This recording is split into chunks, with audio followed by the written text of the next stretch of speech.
Hey, this is Matt once again. We're about to another video, and this is a paid request for Bobby. Thank you so much for that. For those interested in requesting any type of videos, movie reviews, re-reviews, random thoughts, streams, commentaries, video game playthrough for an hour or full playthrough, tier list, ranking, whatever the case may be, feel free to send it either directly to my PayPal.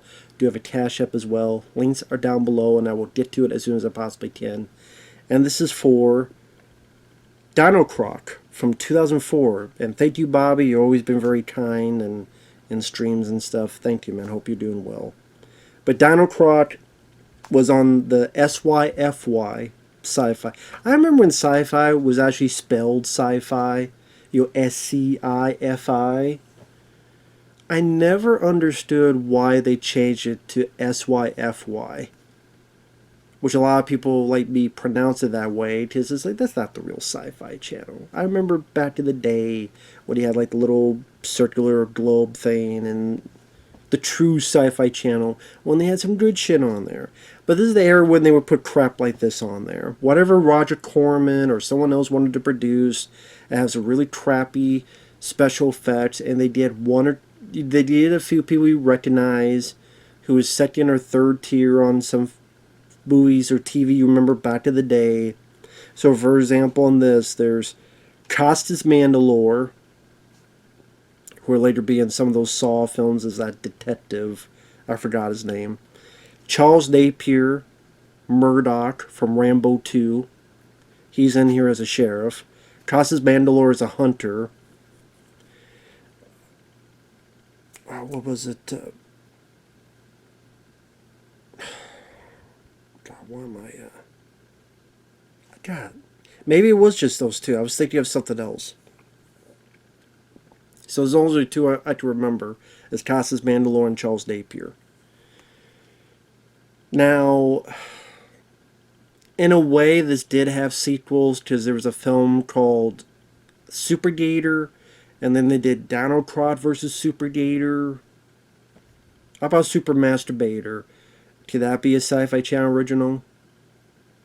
A dater baiter who just baits and masturbates on people and drowns them in the semen. How about Gator Baiter? There you go. That'll be my Sci-Fi Channel proposition. Granted, they probably couldn't. Well, maybe nowadays they could. But yeah, Gator Baiter. That'll be my Gator Baiter. Comes up, you think he's going to bite you. Just drowns on the semen. That Gator Baiter is a rapid masturbator. And a player hater. Yeah, I'm being stupid, but this fucking movie's stupid too, so why not? It's in sync with each other. But yes, Roger Corman produced this. Costas Mandylor has a nightmare, and then like he kills a gator, kills an animal, cuts his stomach open. There's a person inside. I'm like, okay, that's kind of cool. Kind of a creepy image of someone inside an animal and kind of like a cocoon, and opens his eyes, but it's a nightmare. Then the rest of the movie goes downhill. So we get this series of kind of newspaper articles and such about archaeologists finding remains, and something about accelerated growth hormone, and the scientists have taken it and they're doing tests. And so they're testing on this animal. Some scientists hear some shenanigans going on.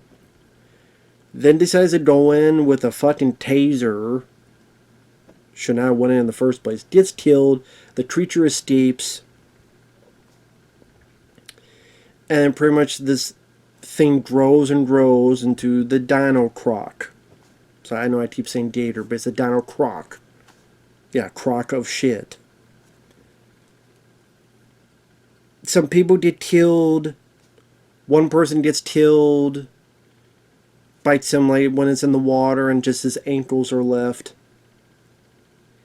And then we cut to our main characters. It's not Costas Mandylor, the hunter. He comes in later. It's not Charles Napier, the sheriff. It's two people who could not act, especially the guy. The guy is some welder.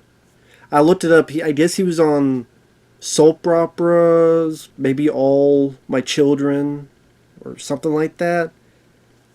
I didn't watch those soap operas because they fucking suck. I never understood the popper. I never understood what people liked about soap operas. I never understood it because, like, this is stupid fucking acting. It's bullshit storytelling. They pull shit out of their ass. His uncle's cousin's sister is his brother and came back from the grave and then dead and alive again and dead again. Who gives a shit? And they're all fucking each other and fucking over each other. Good, good. Then fuck you and get out of my way. Get out of my face. But then the guy plays a welder. There's a woman who's a dog catcher. They meet up because the guy has a brother, which I thought it was his son at first, but they're brothers. This little kid looking for his dog, Lucky. Eventually, the dog catcher and the welder, they are trying to look for it as well. Meanwhile, across his Mandalore, for some reason they thought he should have an Australian accent, and he can't do an Australian accent. And sometimes it disappears, I swear. Sometimes this Australian accent disappears, and sometimes I'm like, oh yeah, no wonder why it disappears, because when he tries it, it doesn't sound good. So I think sometimes it's like, just let's not have it in this scene.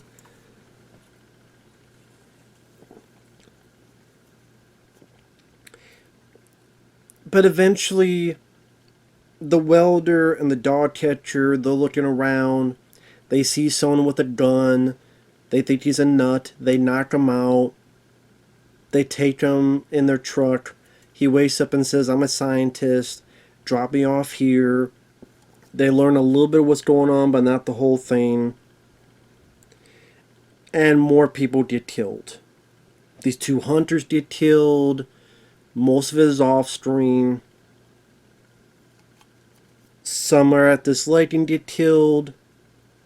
Later, Charles Napier gets his deputies out, and some of them get killed.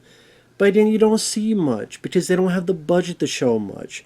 The few times you see the Dinocroc, it's all CG. There's not a single shot I can remember that's practical. And then you do see a little bit more of it at the end, but it looks garbage. Of course, it's Sci-Fi Channel. What do you expect? Like calling CG garbage in Sci-Fi Channel films, it's like calling water wet and the sky blue and saying Steven Seagal's fat. This is all natural nowadays. It flows off the tongue because it's just the fatness. It's just the reality of it all. Same clauses out there and be prepared. That's my motto. Be prepared.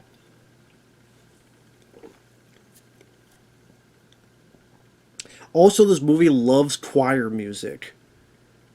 From the beginning, and certain parts it has this. I'm like, I'm sorry, movie. You are not important enough to think that this choir music will make your scenes more dramatic. You have a welder played by an actor who can't do act for shit, and a dog catcher lady just kind of fucking around, and once in a while this creature kills something. There are two things that surprised me, and I'll tell you now because of spoilers. One, again, spoilers. The little boy does die. It's like, I want to say he's a 12-year-old kid. Because he's looking for his dog at nighttime. He hears something. He runs off into like a shed. He hears something. And then the Dinocroc comes from the ground. But you imagine this is the kid? It comes from the ground like this. Swallows it. Closes his mouth. And the head pops like a, I don't know, if you broke up a Piz dispenser. And then the camera is up top shooting down, and you see the kid's head going, ooh, towards the camera, ooh, and then fall to the ground. That was kind of funny because of the effect, and didn't expect that, because not every film kills a 12-year-old kid. So, okay, I give you that. It surprised me. I didn't expect it. It's really probably the goriest death in the film. It really is, as for the kid. hey, I have to be fair. So that's one scene. If you find it on YouTube, that's the only scene really to watch. And then later on, he finds his brother dead and he wants revenge. And the dog catcher, her dad is Charles Napier, the sheriff. And she's like, we gotta deal with this guy. This Costas Mandalore. And we have to come up with a plan. And Charles Napier's like, we'll kill it. But then his deputies get killed. They say, okay, what's the plan? Just a shitload of my deputies died. And you don't even get to see much of those deaths. So the plan is to trap it somewhere and put gas to suffocate it.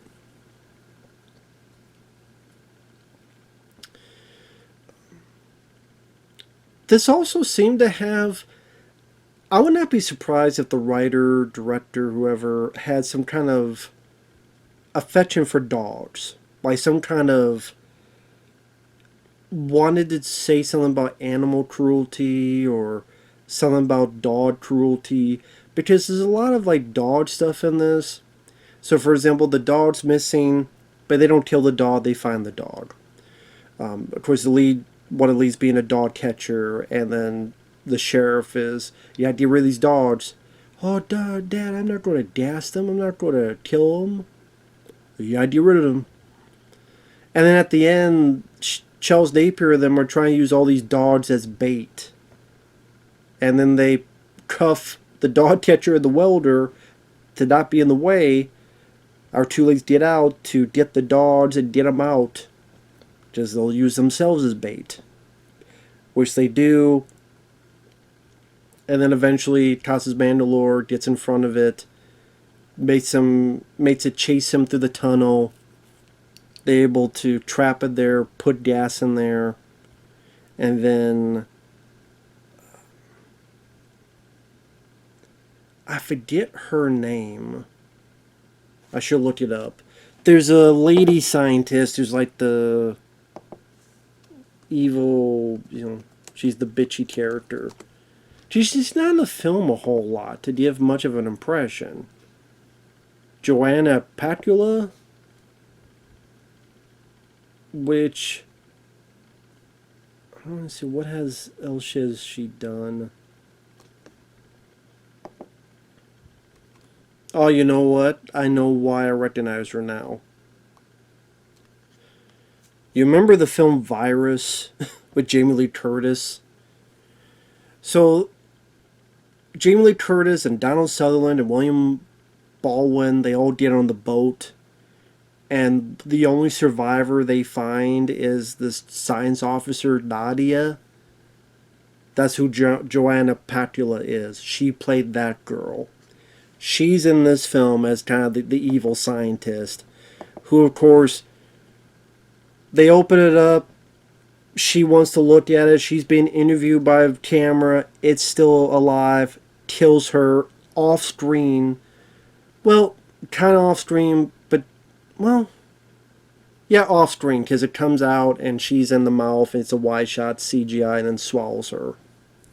Just really bad special effects. The two leads are the only one there. They run from it. The guy has this thing, because he's a welder, so he has this little thing, this torch. They run, and thankfully they get by at the nick of time, and a train comes by and hits the thing. The lead guy stabs it in the eye. They walk away, or drive away. But then the fucking Dinocroc's still alive and kind of stumbles across the road. Why did the Dinocroc cross the road? To get to the other shitty movies. Like Dinocroc vs. Super Gator.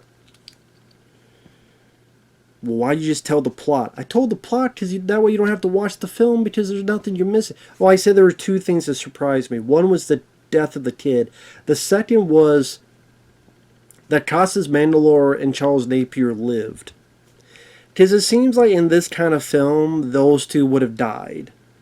Because there's kind of some of the more well-known people, and sometimes if they're a well-known person, but then they're not the lead, they're either this third, fourth tier as in like screen time wise.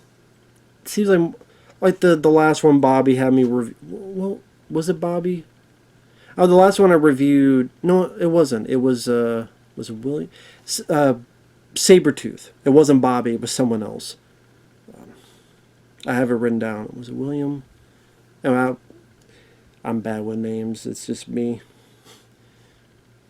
Watching these shitty films makes me brain dead. More brain dead than usual, I should say. But Sabretooth, whereas John Rhys Davies, and it's like, well, you know, he's gonna die, and he did.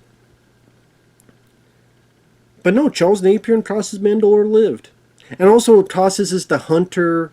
And okay, they probably don't kill him off. Oh no, they didn't. So I just kind of like Sabretooth, where David Teeth was the hunter, and they didn't kill him off. So there you go. So I guess that's always the case. But yeah, Costas Mandylor and Charles Napier lived. And what's funny is that they leave, and the movie does try to make it seem as if it's the end, just our two leads kiss, and then the camera's like going up to the moon, and the music's swelling like it's the end. And I'm like, well, I know it's not the end because I see the running time, and there's like, you know, still a bit of time left. I'm sure even if you watch it on Sci-Fi Channel, you don't, well, there's still pretty, unless you don't have a shitload of commercials. But yeah, Dinocroc, it's the typical SYFY CGI Corman feature. What I mean by that is, when Roger Corman did stuff in the 80s and 90s, at least there was some charm to it. Like Watchers 2, I still love. Whereas the practical effects and there was still some fun to be had. Because they had to do stuff the old-fashioned way. So they had to build stuff by hand and use stuff from McDonald's to make a spaceship, like the walls and interiors of a spaceship. So just use whatever you can get from McDonald's or whatever the case. So it's like some low-budget know-how gumption that's charming. This stuff isn't charming. Throw some crappy CGI with this creature. Have two leads that you don't care about. I want to get the guy's name. I keep saying the welder guy. Because that guy was particularly awful. Matthew Borlendi? He was a fucking bore. I guess he was Lyle on Cobra Kai. Guest cast season 1 and 3, 5 and 6. So he was Lyle on Cobra Kai. He was on the Jeff Foxworthy show, All My Children. He was in the film Camel Spiders.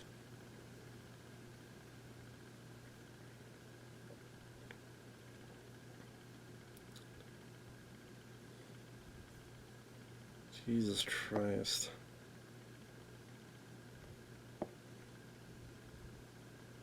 He was in Croco.